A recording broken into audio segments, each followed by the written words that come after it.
So the next recipe that I'm going to share with you is my famous flu fighting soup. Believe me, once tasted, never forgotten. So the first thing you need to do is start with your aromatics. So I'm going to put 4 cloves of garlic in. Garlic is known to have quite a strong antiviral activity.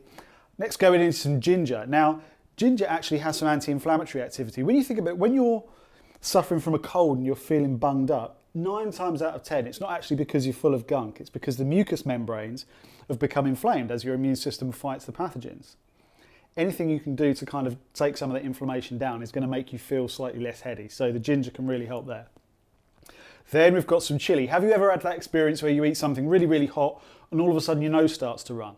It's a decongestant, so it can just help to clear your head a little bit.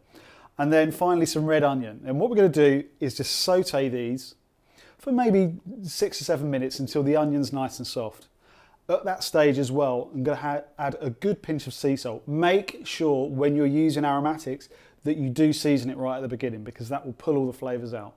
I'm going to add the sweet potato. Now sweet potato, that orange pigment in the flesh, that's given by a compound called beta-carotene, which again delivers some anti-inflammatory activity. So we're really working on pulling some of the inflammation down and making you feel just a little less heady.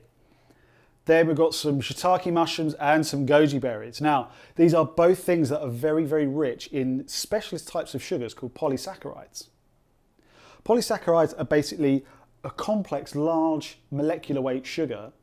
Basically, it's a type of sugar that it doesn't get absorbed, it doesn't go into our bloodstream and it doesn't give us a sugar spike. Actually stays intact through our digestive tract, stays intact in the gut. What these sugars do is actually interact with certain areas of tissue within our digestive tract. There's small patches of tissue called Peyer's patches that act kind of like a surveillance station within the digestive system, constantly monitoring. The cells that live in there are constantly monitoring what's coming in through the digestive tract and relaying that information back to the rest of the immune system.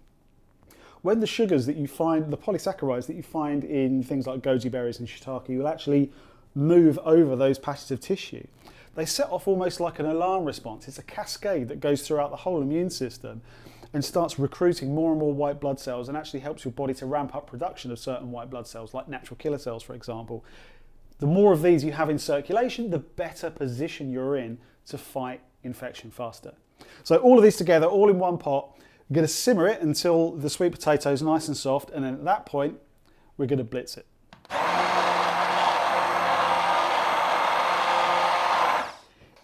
Maybe go make a cup of tea, I don't know.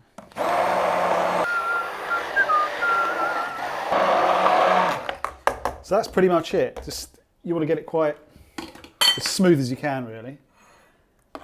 And it has this amazing velvety texture.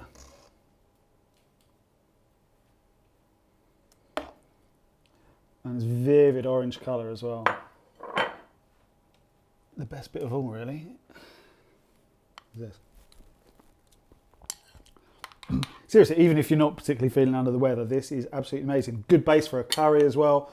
It's sweet, it's spicy, it's earthy, seriously nutrient dense. Give it a bash.